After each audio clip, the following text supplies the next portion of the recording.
La Pâque à Jérusalem. Durant le mois d'avril, Jésus et les apôtres travaillèrent à Jérusalem, sortant de la ville tous les soirs pour passer la nuit à Béthanie. Quant à Jésus, il passait 1 ou 2 nuits par semaine à Jérusalem, chez Flavius, un juif grec, chez qui beaucoup de juifs éminents venaient le consulter en secret. Au cours de sa première journée à Jérusalem, Jésus rendit visite à l'ancien grand prêtre Anna, son ami d'autrefois, un parent de Salomé, femme de Zébédée. Anna avait entendu parler de Jésus et de ses enseignements. Lorsque Jésus se présenta chez le grand prêtre, il fut reçu avec beaucoup de réserve. Quand Jésus perçut la froideur d'Anna, il prit immédiatement congé et lui dit en partant, « C'est principalement la peur qui rend l'homme esclave et l'orgueil qui est sa grande faiblesse. Te trahiras-tu toi-même pour être l'esclave de ces deux destructeurs de la joie et de la liberté ?» Mais Anna ne répondit rien, et le maître ne le revit plus jusqu'au moment où Anna siégea avec son gendre pour juger le Fils de l'homme. 1. Enseignement dans le temple. Durant tout ce mois, Jésus ou l'un de ses apôtres enseignèrent quotidiennement dans le temple. Quand les foules de la Pâque étaient trop nombreuses pour avoir accès à l'enseignement du temple, les apôtres organisaient de nombreux groupes éducatifs en dehors de l'enceinte sacrée. Voici l'essentiel de leur message. 1. Le royaume des cieux est à portée de la main. 2. En ayant foi dans la paternité de Dieu, vous pouvez entrer dans le royaume des cieux et devenir ainsi les fils de Dieu. 3. L'amour est la règle de vie dans le royaume, être suprêmement dévoué à Dieu, tout en aimant son prochain comme soi-même. 4. L'obéissance à la volonté du Père produisant les fruits de l'Esprit dans votre vie personnelle, voilà la loi du royaume. Les multitudes qui venaient célébrer la Pâque entendaient cet enseignement de Jésus, et des centaines d'auditeurs se réjouissaient de la bonne nouvelle. Les chefs civils et religieux des Juifs commencèrent à se préoccuper sérieusement de l'activité de Jésus et de ses apôtres, ils examinèrent entre eux la conduite à tenir à leur égard. En plus de leur enseignement dans le temple et au dehors, les apôtres et autres croyants faisaient beaucoup de travail personnel parmi les foules de la Pâque. Ces hommes et ces femmes, touchés par le message de Jésus, répandirent la nouvelle de son message à l'occasion de cette célébration pascale, jusqu'aux frontières les plus lointaines de l'Empire romain, et aussi en Orient. Ce fut le commencement de la diffusion de l'évangile du royaume dans le monde extérieur. L'œuvre de Jésus n'allait plus être limitée à la Palestine. 2. La colère de Dieu. Il y avait à Jérusalem, assistant aux festivités de la Pâque, un riche négociant juif de Crète, nommé Jacob, qui aborda André et lui demanda de voir Jésus en privé. André arrangea cette rencontre secrète chez Flavius pour le lendemain soir. Ce Jacob ne pouvait comprendre les enseignements du Maître et venait par désir de se renseigner plus complètement sur le royaume de Dieu. Il dit à Jésus, « Mais Rabbi, Moïse et les anciens prophètes nous disent que Yahweh est un Dieu jaloux, un Dieu aux grandes colères et aux emportements impétueux. Les prophètes disent qu'il est ceux qui font le mal et se vengent de ceux qui n'obéissent pas à sa loi. Toi et tes disciples, vous nous enseignez, au contraire, que Dieu est un Père compatissant et bon, qui aime tellement les hommes qu'il voudrait les accueillir tous dans ce nouveau royaume des cieux, que tu proclames si proche. » Lorsque Jacob eut fini de parler, Jésus répondit, « Jacob, tu as bien exposé les enseignements des prophètes de jadis, qui instruisirent les enfants de leur génération conformément aux lumières de leur temps. Notre Père au paradis est invariant, mais le concept de sa nature s'est élargi et accru depuis l'époque de Moïse jusqu'à l'époque d'Amos, et même jusqu'à la génération du prophète Isaïe. Maintenant, je me suis incarné pour révéler le Père dans une nouvelle gloire et manifester son amour et sa miséricorde à tous les hommes sur tous les mondes. À mesure que l'évangile de ce royaume se répandra sur le monde avec son message de courage et de bonne volonté à tous les hommes, il s'établira des relations meilleures chez les familles de toutes les nations. Le temps passant, les pères et les enfants s'aimeront davantage les uns les autres, ce qui amènera une meilleure compréhension de l'amour du Père qui est aux cieux pour ses enfants terrestres. Rappelle-toi, Jacob, qu'un Père sincère et bon non seulement aime sa famille collectivement, en tant que famille, mais aussi qu'il en aime vraiment individuellement chaque membre et prend de lui un soin affectueux. Après une discussion prolongée sur le caractère du Père qui est aux cieux, Jésus s'arrêta pour dire, « Toi, Jacob, qui es père d'une famille nombreuse, tu connais bien la vérité de mes paroles. » Et Jacob dit, « Mais, Maître, qui t'a dit que j'étais le père de 6 enfants? Comment as-tu su cela à mon sujet? » Et le maître répliqua, « Il suffit de dire que le Père et le Fils connaissent toutes choses, car en vérité ils voient tout.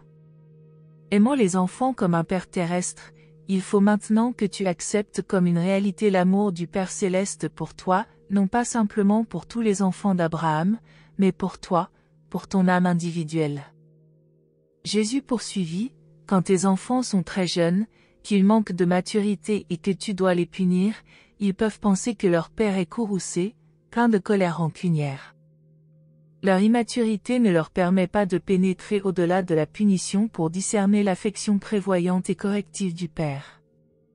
Mais, quand ces mêmes enfants deviennent des hommes et des femmes adultes, ne serait-il pas insensé de leur part de s'attacher à ces anciennes et fausses conceptions au sujet de leur Père? En tant qu'hommes et femmes, ils devraient maintenant discerner l'amour de leur Père dans toutes ces mesures disciplinaires de leur enfance. À mesure que les siècles s'écoulent, l'humanité ne devrait-elle pas arriver à mieux comprendre la vraie nature et le caractère aimant du Père qui est aux cieux? Quel profit tires-tu de l'illumination spirituelle des générations successives si tu persistes à envisager Dieu comme Moïse et les prophètes? Je te dis, Jacob, qu'à la brillante lumière de cette heure, tu devrais voir le Père comme aucun de tes prédécesseurs ne l'a jamais perçu. En le voyant ainsi, tu devrais te réjouir d'entrer dans le royaume où règne un Père aussi miséricordieux, et tu devrais veiller à ce que sa volonté d'amour domine désormais ta vie. Et Jacob répondit, « Rabbi, je crois, je désire que tu me conduises dans le royaume du Père. » 3. Le concept de Dieu. Ce soir-là, les 12 apôtres, dont la plupart avaient écouté cette analyse du caractère de Dieu, posèrent à Jésus de nombreuses questions sur le Père qui est aux cieux. La meilleure manière de présenter les réponses du Maître à ces questions consiste à les résumer en terminologie moderne. Jésus réprimanda doucement les 12 en leur disant en substance, « Ne connaissez-vous pas les traditions d'Israël se rapportant à la croissance de l'idée de Yahweh, et ignorez-vous l'enseignement des Écritures concernant la doctrine de Dieu ?»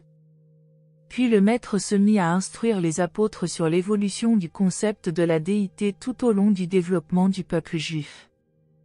Il attira leur attention sur les phases suivantes de la croissance de l'idée de Dieu. 1. Yahweh, le Dieu des clans du Sinaï. C'était le concept primitif de la déité que Moïse éleva au niveau supérieur de Seigneur Dieu d'Israël. Le Père qui est aux cieux ne manque jamais d'accepter l'adoration sincère de ses enfants terrestres, si rudimentaire que soit leur concept de la déité ou le nom par lequel il symbolise sa divine nature. 2. Le Très-Haut.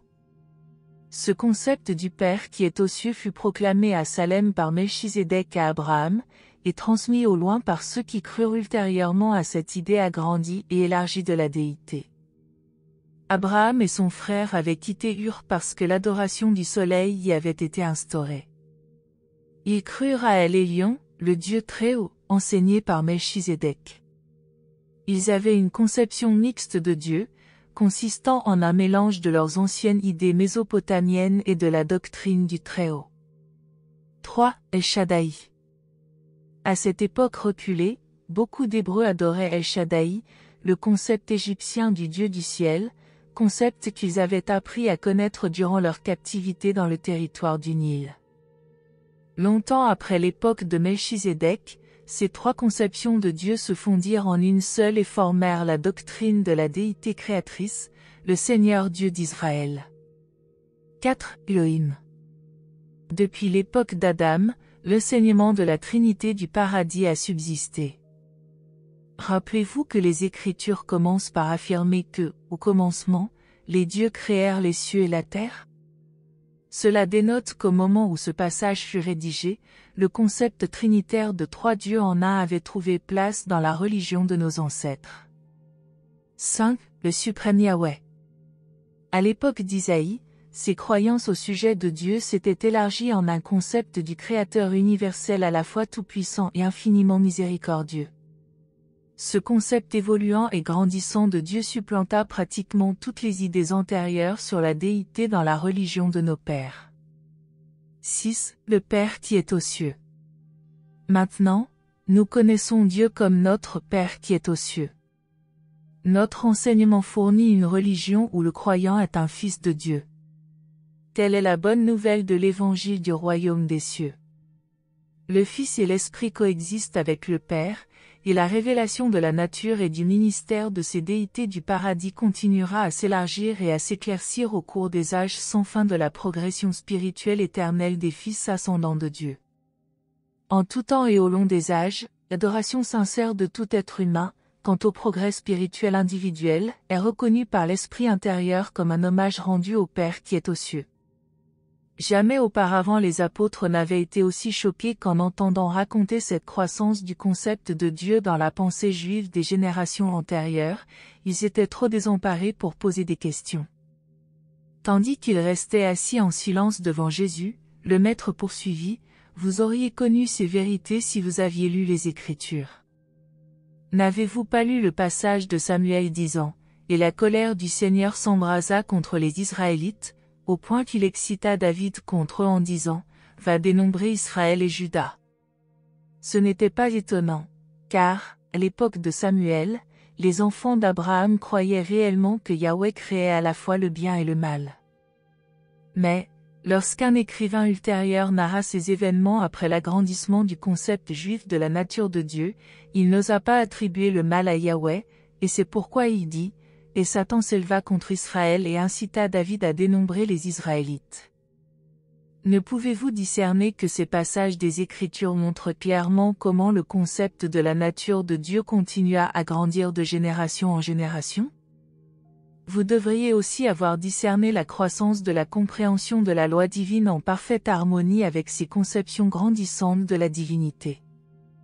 Quand les enfants d'Israël sortirent d'Égypte, à une date antérieure à la révélation élargie de Yahweh, ils avaient reçu 10 commandements qui leur servirent de loi jusqu'à l'époque où ils campèrent devant le Sinaï, et voici ces 10 commandements.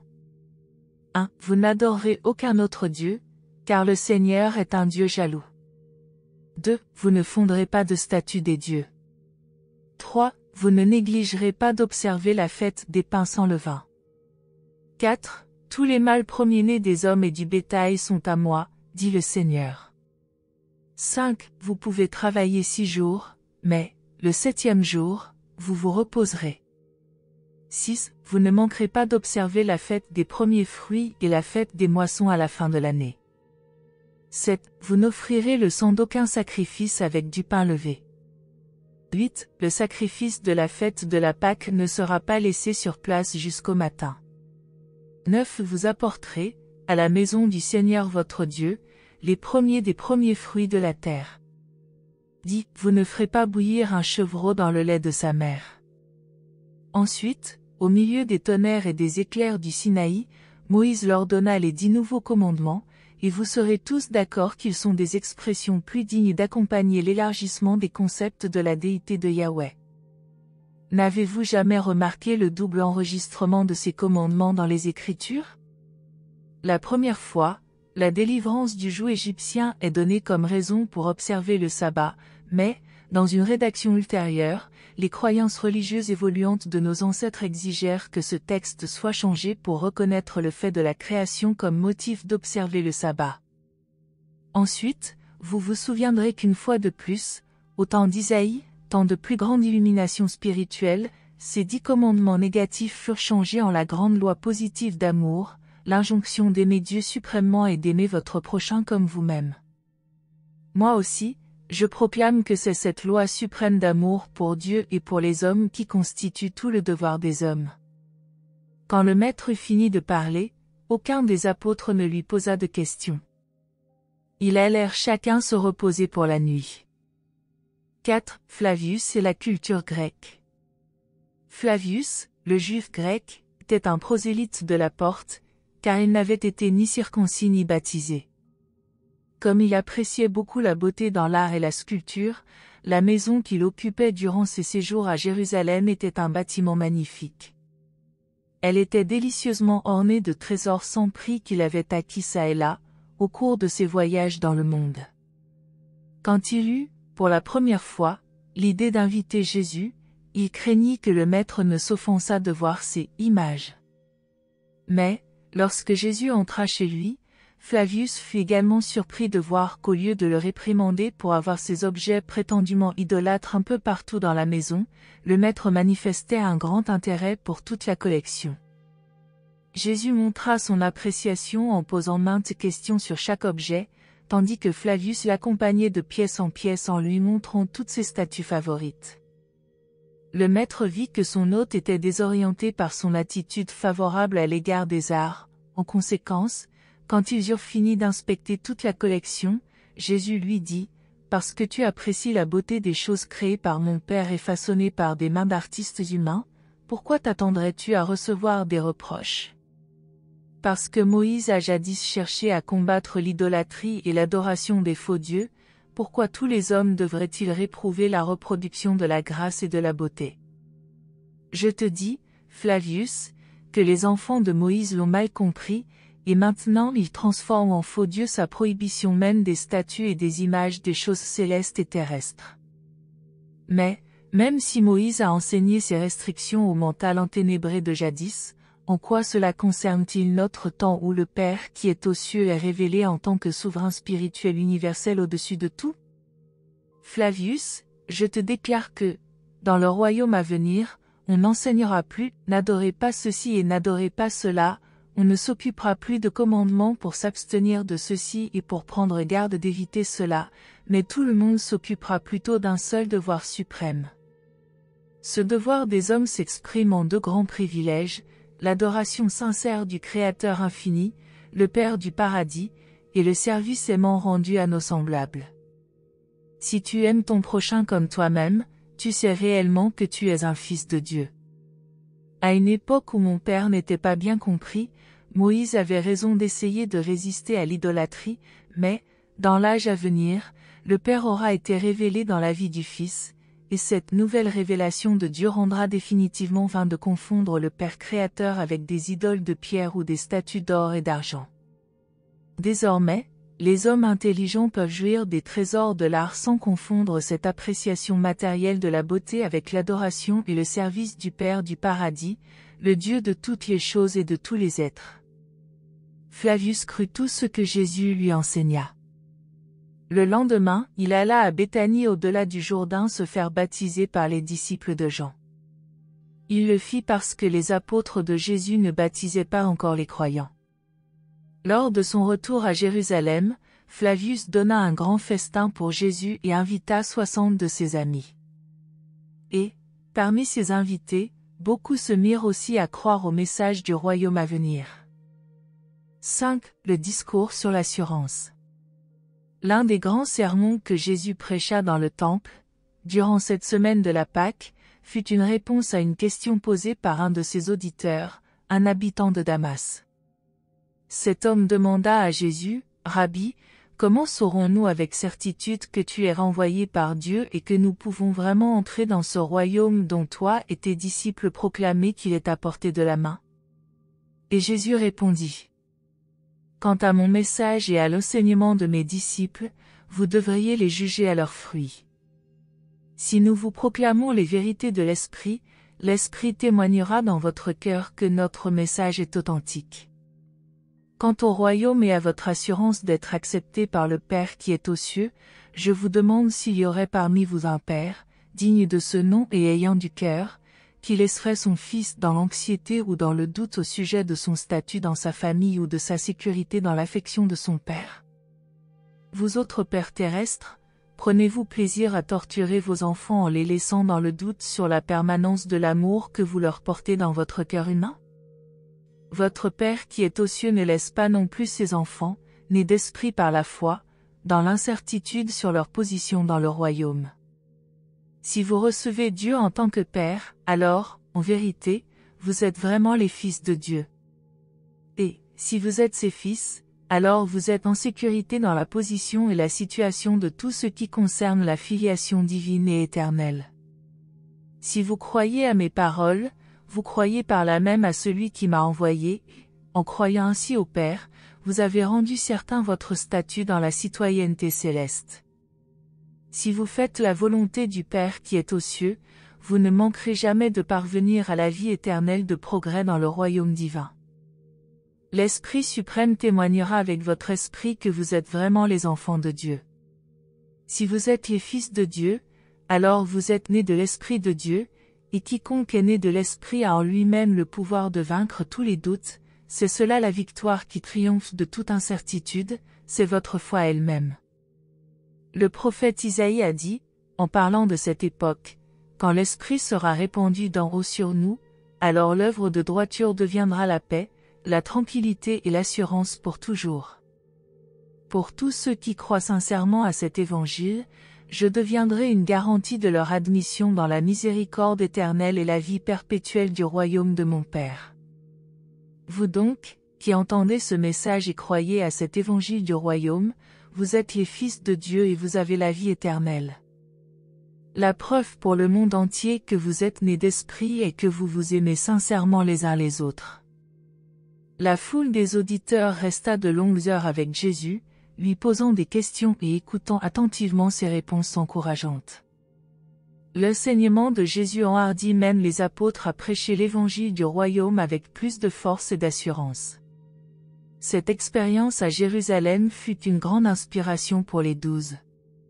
C'était leur premier contact avec des foules aussi nombreuses, et ils apprirent bien des leçons profitables qui leur furent fort utiles pour leur travail ultérieur. 6. L'entretien avec Nicodème. Un soir, chez Flavius, un certain Nicodème vint voir Jésus.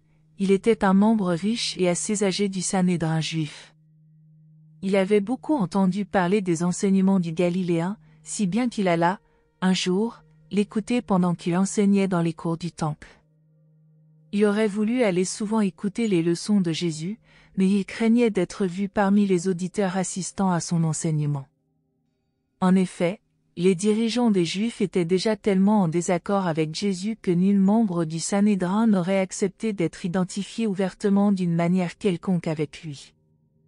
En conséquence, Nicodème avait pris des dispositions avec André pour voir Jésus en privé, précisément ce soir-là, après la tombée de la nuit.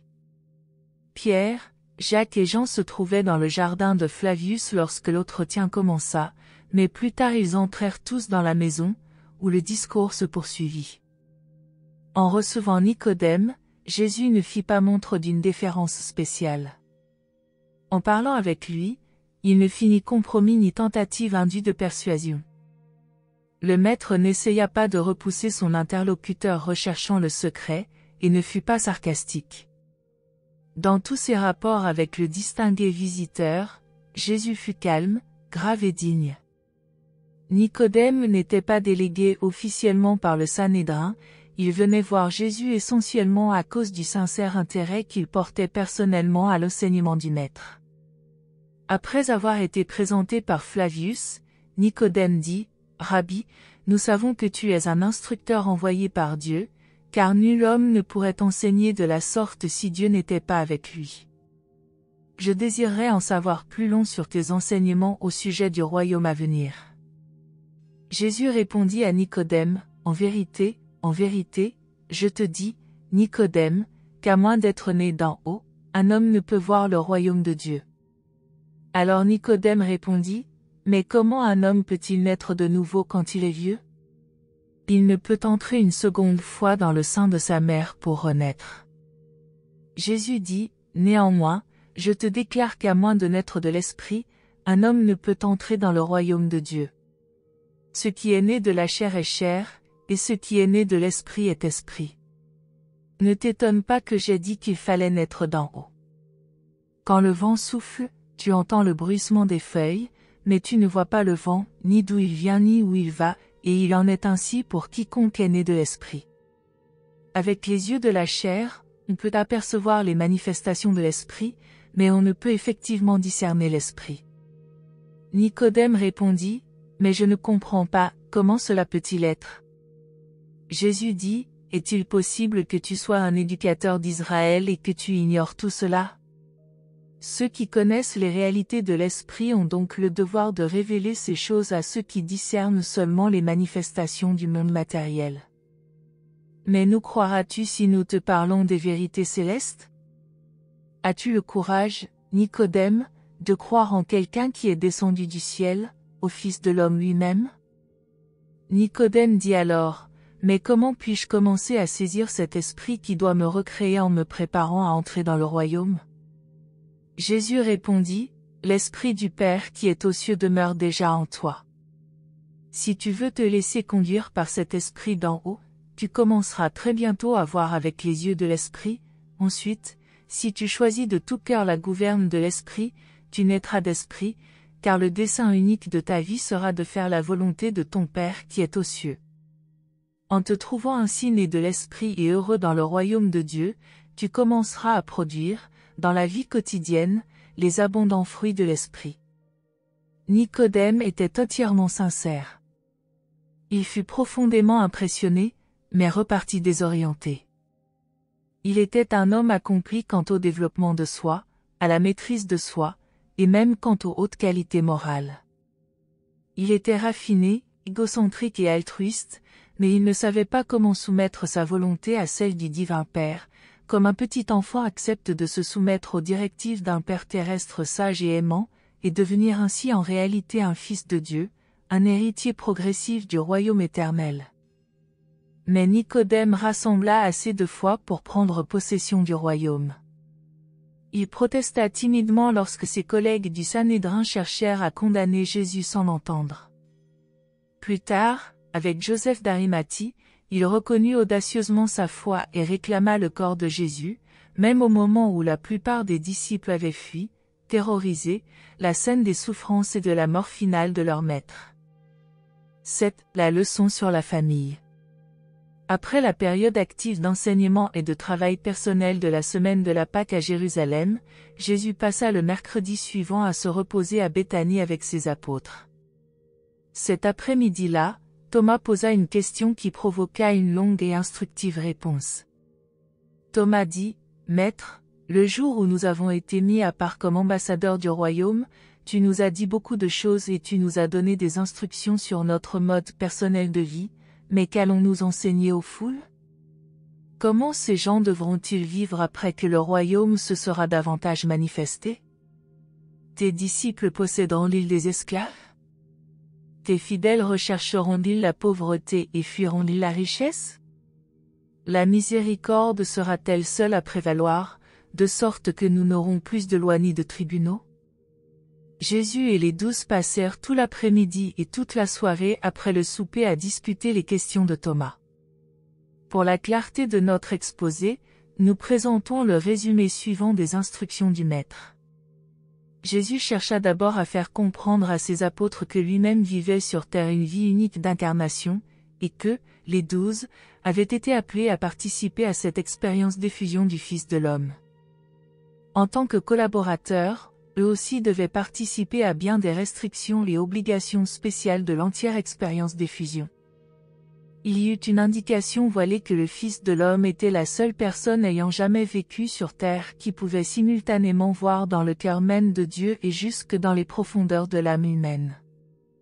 Jésus expliqua très clairement que le royaume des cieux était une expérience évolutionnaire, commençant ici sur terre et progressant par étapes successives de vie jusqu'au paradis. Au cours de la soirée, il affirma nettement qu'à un certain stade futur de développement du royaume, il reviendrait visiter ce monde avec puissance spirituelle et gloire divine. Il expliqua ensuite que l'idée du royaume n'était pas la meilleure manière d'illustrer les relations de l'homme avec Dieu, mais qu'il employait cette métaphore parce que le peuple juif était dans l'attente du royaume et que Jean avait prêché en parlant du royaume à venir.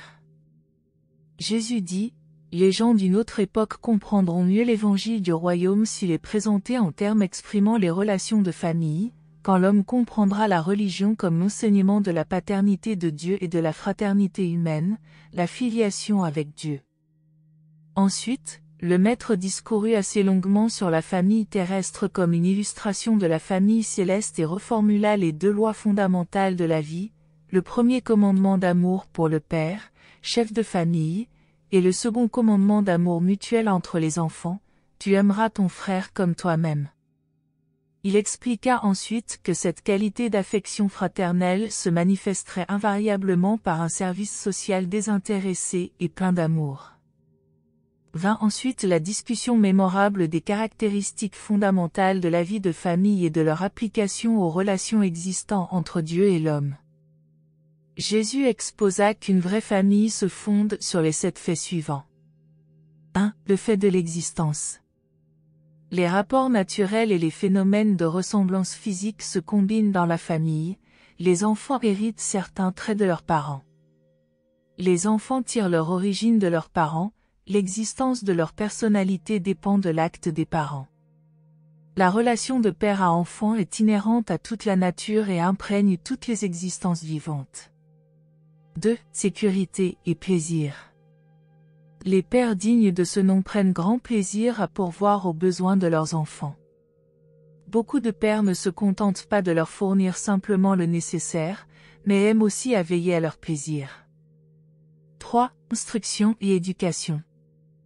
Les pères avisés font soigneusement des plans pour instruire et éduquer convenablement leurs fils et leurs filles. Ils les préparent dès leur jeunesse aux responsabilités plus grandes de leur vie d'adulte. 4. Discipline et contrainte. Les pères prévoyants prennent aussi des dispositions pour la discipline, la gouverne, la correction et parfois la contrainte nécessaire à leurs jeunes enfants dépourvus de maturité. 5. Camaraderie et loyauté. Un père affectueux entretient des rapports intimes et aimants avec ses enfants. Il prête toujours une oreille attentive à leurs demandes, il est toujours prêt à partager leurs épreuves et à les aider dans leurs difficultés. Le père porte un intérêt suprême au bien-être progressif de sa progéniture. 6. Amour et miséricorde. Un père compatissant pardonne généreusement. Les pères ne nourrissent pas d'idées de vengeance contre leurs enfants. Ils ne ressemblent ni à des juges, ni à des ennemis, ni à des créanciers. Les vraies familles sont fondées sur la tolérance, la patience et le pardon. 7. Disposition pour l'avenir. Les pères temporels aiment laisser un héritage à leurs fils. La famille continue d'une génération à la suivante. La mort ne met fin à une génération que pour marquer le début d'une autre. La mort termine une vie individuelle, mais non nécessairement la vie d'une famille. Pendant des heures, le maître discuta de l'application de ces caractéristiques de la vie de famille aux relations de l'homme, l'enfant terrestre, avec Dieu, le Père au paradis. Et voici sa conclusion: je connais à la perfection la totalité des relations d'un fils avec le Père, car j'ai déjà atteint maintenant, dans le domaine de la filiation, tout ce que vous devrez atteindre dans l'éternel futur. Le Fils de l'homme est prêt pour son ascension à la droite du Père, de sorte qu'en moi le chemin est encore plus largement ouvert à chacun de vous pour voir Dieu, avant que vous ayez achevé la glorieuse progression, pour devenir parfait comme votre Père qui est aux cieux est parfait. Lorsque les apôtres entendirent ces paroles saisissantes, ils se rappelèrent les déclarations que Jean avait faites à l'époque du baptême de Jésus. Ils gardèrent aussi un souvenir très vif de cette expérience en liaison avec leur prédication et leurs enseignements après la mort et la résurrection du Maître. Jésus est un Fils divin à qui le Père universel fait pleine confiance. Il avait été avec le Père et le comprenait totalement. Il avait maintenant vécu sa vie terrestre à la pleine satisfaction du Père, et cette incarnation dans la chair lui avait permis de comprendre pleinement les hommes. Jésus était la perfection de l'homme, il avait atteint précisément la même perfection que tous les croyants sincères sont destinés à atteindre en lui et par lui. Jésus révéla aux hommes un Dieu de perfection et se présenta lui-même à Dieu comme Fils accompli des mondes. Bien que Jésus eût discouru durant des heures, Thomas n'était pas encore satisfait, car il dit: « Mais, Maître, nous ne trouvons pas que le Père qui est aux cieux nous traite toujours avec bonté et miséricorde. Bien des fois, nous souffrons amèrement sur terre, et nos prières ne sont pas toujours exaucées. Sur quel point manquons-nous de saisir le sens de ton enseignement? Jésus répondit, Thomas, Thomas, combien de temps faudra-t-il pour que tu acquières l'aptitude à écouter avec l'oreille de l'esprit? Combien de temps faudra-t-il avant que tu discernes que ce royaume est un royaume spirituel et que mon Père est aussi un être spirituel? Ne comprends-tu pas que je vous enseigne en tant qu'enfant de l'esprit dans la famille spirituelle des cieux, dont le chef paternel est un esprit infini et éternel? Ne me laisseras-tu pas utiliser la famille terrestre pour illustrer les relations divines, sans appliquer aussi littéralement mon enseignement aux affaires matérielles? Ne peux-tu séparer mentalement les réalités spirituelles du royaume d'avec les problèmes matériels, sociaux, économiques et politiques de ce temps?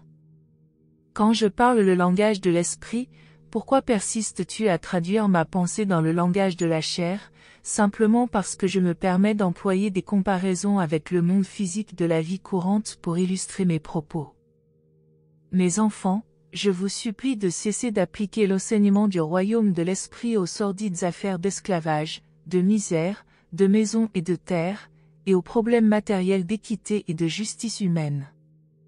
Ces questions temporelles concernent les hommes de ce monde, bien que d'une certaine manière elles affectent tous les hommes. Vous avez été appelés à me représenter dans le monde comme je représente mon Père. Vous êtes les ambassadeurs spirituels d'un royaume spirituel, les représentants spéciaux du Père spirituel. Il devrait déjà m'être possible de vous instruire comme des adultes du royaume de l'esprit. Faudra-t-il toujours que je vous parle comme à des enfants? Ne croîtrez-vous jamais en perception spirituelle? Néanmoins, je vous aime et vous supporterai jusqu'au bout de notre association dans la chair. Et, même après cela, mon esprit vous précédera dans le monde entier. En Judée méridionale. Vers la fin d'avril, l'opposition à Jésus était devenue si prononcée chez les pharisiens et les sadducéens que le Maître et ses apôtres décidèrent de quitter Jérusalem pour un temps et d'aller vers le sud œuvrer à Bethléem et à Hébron. Tout le mois de mai fut employé à l'action personnelle dans ces villes et chez les habitants des villages environnants. Au cours de ce déplacement, ils ne firent aucune prédication en public, mais seulement des visites de maison en maison. Pendant que les apôtres enseignaient l'Évangile et soignaient les malades, Jésus et Abner passèrent une partie du temps à Engadi à visiter la colonie naziréenne. Jean le Baptiste était parti de là et Abner avait été chef de ce groupe. Beaucoup de membres de la confrérie naziréenne se mirent à croire en Jésus, mais la majorité de ces hommes ascétiques et originaux refusa de l'accepter comme un instructeur envoyé du ciel, parce qu'il n'enseignait ni le jeûne ni d'autres formes de renoncement. Les habitants de cette région ne savaient pas que Jésus était né à Bethléem. Comme la majorité des disciples, ils supposaient toujours que le Maître était venu au monde à Nazareth, mais les 12 apôtres connaissaient les faits. Ce séjour en Judée méridionale fut une période de travail fructueuse et reposante, le royaume s'accrut de nombreuses âmes. Au début de juin, l'agitation contre Jésus s'était si bien calmée à Jérusalem que le Maître et les apôtres y retournèrent pour instruire et encourager les croyants. Bien que Jésus et les apôtres eussent passé tout le mois de juin à Jérusalem ou aux environs, ils ne prêchèrent pas publiquement durant cette période. Ils vécurent, la plupart du temps, sous des tentes qu'ils plantaient dans un parc ou jardin ombragé, connu à cette époque sous le nom de Gethsémani, situé sur la pente ouest du mont des Oliviers, non loin du ruisseau Cédron. Ils passaient généralement les fins de semaine, le jour du sabbat, chez Lazare et ses sœurs à Béthanie. Jésus ne pénétra que quelques fois à l'intérieur des murs de Jérusalem, mais un grand nombre d'investigateurs intéressés allèrent jusqu'à Gethsémani pour s'entretenir avec lui. Un vendredi soir, Nicodème et un certain Joseph d'Arimathie s'aventurèrent à rendre visite à Jésus, mais, alors qu'ils se trouvaient déjà devant l'entrée de la tente du Maître, ils rebroussèrent chemin par peur. Bien entendu, ils ne se rendaient pas compte que Jésus avait connaissance de tous leurs agissements. Quand les dirigeants des Juifs apprirent que Jésus était revenu à Jérusalem, ils se préparèrent à l'arrêter, mais, remarquant qu'il ne faisait pas de sermon public, ils conclurent qu'il était devenu craintif du fait de leur campagne antérieure et décidèrent de le laisser poursuivre son enseignement de cette manière privée, sans le molester davantage. Les affaires suivirent donc tranquillement leur cours jusqu'au dernier jour de juin, lorsqu'un certain Simon, membre du Sanhédrin, se rallia publiquement aux enseignements de Jésus, après l'avoir annoncé au préalable aux dirigeants des Juifs. Immédiatement, une nouvelle campagne s'organisa pour appréhender Jésus, et elle devint si forte que le maître décida de se retirer dans les villes de la Samarie et de la Décapole. Merci de nous avoir rejoints aujourd'hui, et je vous retrouve bientôt pour une nouvelle exploration passionnante.